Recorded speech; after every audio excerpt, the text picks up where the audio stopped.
Oh, I 100% forgot that there's the Pecharunt event that's going on. So, ooh, there's also the TM223 gift. But yeah, we get the Mythical Pecha Berry. That's just going to be get via internet, no code required. Head on over to Masui Town, see what's going on with the event. How does it look? Got anything cool? Neat. Also, some preliminary information. The newly released Mythical Pokemon Pecharunt cannot be deposited into Pokemon Home. Attempting to do so gives an error code. Home still lacks data related to the new Pokemon, even though the epilogue is now released. But then, we just had Pokemon Home maintenance announced. Let's see if this event's any fun. Also, I got my team set up with some level 100 Pokemon, so we should be able to breeze through this content. Really? LP now works in Masui Town. Was that something from like the DLC, or did that just happen?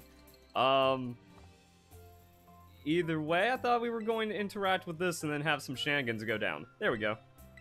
So don't talk to her, talk to the thing. And then it gets sus.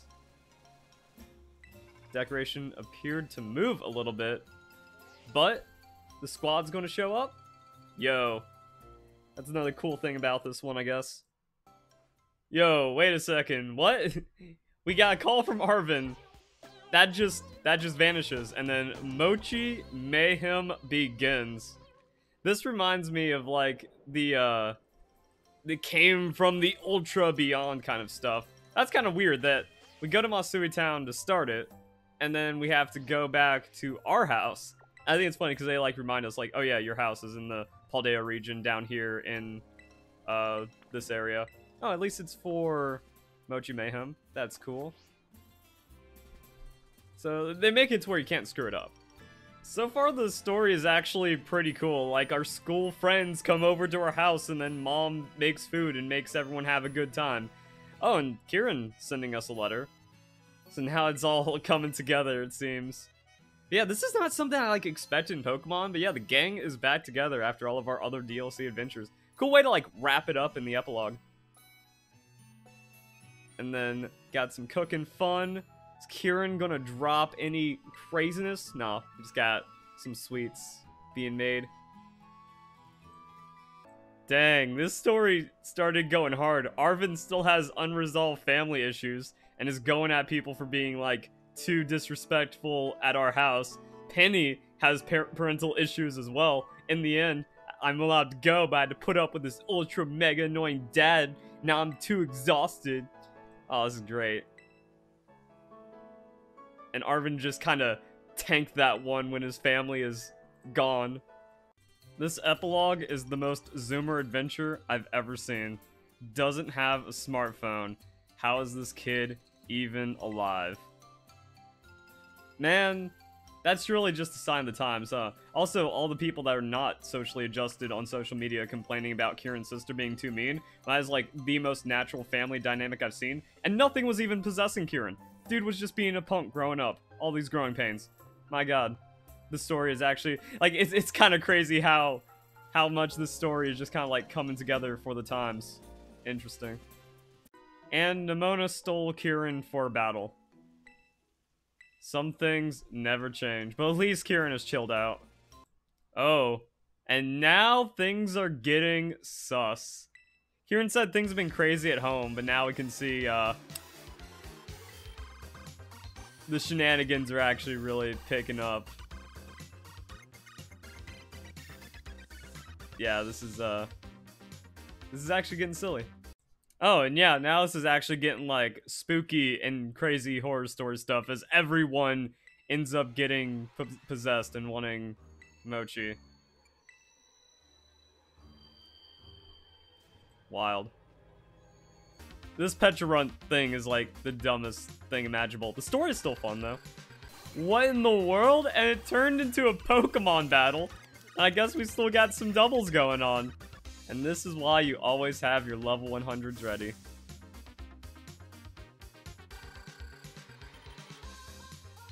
That's just silly. Alright. Wait, what level were those guys? Yeah, we got some epilogue stuff going on. Cursed Mochi possessing everyone is about as PG of a horror story that Pokemon can cook up. Man, I feel like I don't... It's one of those things where, like, no, I can't be that I'm a boomer now and I don't find these things, like, cool or charming anymore. But it's like, with the Generation 9 designs, I know what Pecharunt is, and I hate, like, the Toxic Trio story and all this stuff going, like, the story is good. I just don't like the context I know is coming with it. And it's also just Game Freak's Gen 9 silly nonsense. They could have gone a little harder with this. I mean, it also makes sense with the whole Toxic Trio thing because, like, the chains and they were dead, but then they came back to life and no one really addressed that, and now everyone's a zombie wanting Mochi. Oh no. They got Penny! Yep, and then, like, bring it up! And there it is. Our first look at Pecharunt. Then we do some more battles and all of that fun stuff, it seems. Huh. They're not even, like, forcing us into the battle, so everything's kind of opt-in. Interesting. Which also makes sense, because, like, it's like, no, I have things to do. I have a VGC regionals coming up. I can't be stuck here. Yeah, I just find it funny how, like, all this is coming together and being played up. Also weird because, like, the Pokemon community went from, oh, we need more things like Generation 4 with Oak's Letter and the Shaman event, and then, oh, it's not fair that we have to wait until the DLC for a month comes out, or, like, the event to get the Mochi Pokemon.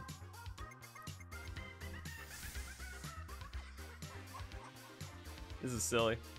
Oh, this is extra silly. Christ, the battle with Nemona is a full team of level 86 plus Pokemon. That's a match. It's not hard when you have, like, everything maxed out, but still. Mochi skills Mochi. Maybe this was just supposed to be stupid the entire time. I mean, they were just, like, flapping their arms like a chicken, yelling Mochi the entire time. And then Nemona just still having personality. Also, Penny talking about Eevee and stuff. Just the absolute silliness. Oh, now we get to defeat... Yo, I'm actually wondering, did I just bypass this? Did I just not deal with these shenanigans? What is this thing's catch rate? Or are we actually going to get into, like, a raid battle? Okay, it's a raid battle. I guess that makes it nice, because then you don't have to worry about getting at 1 health and then trying to catch it on whatever catch rate. That's not ideal, though. Never mind. I just one-shot it. I just walked up with Shadow Ball and one-shot it. It's slowing down. Now's the chance to catch it. Also, just like the wait, is don't catch not even an option? Oh, we have the possibility to give this thing any ball that we want. So of course we're going to go with a repeat ball.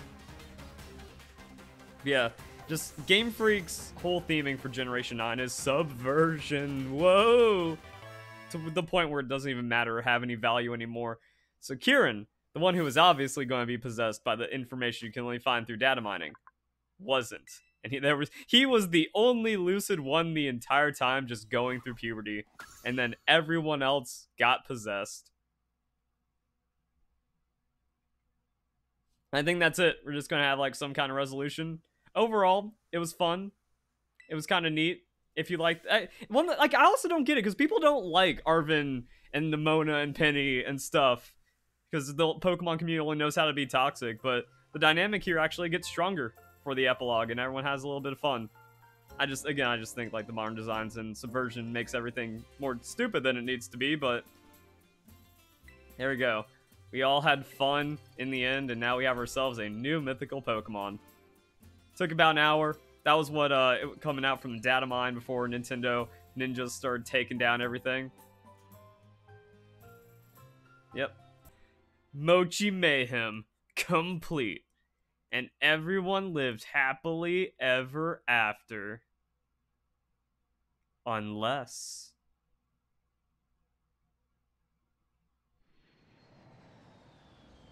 Nah, it just seems like a standard load. We're back to the game. Have fun, everyone.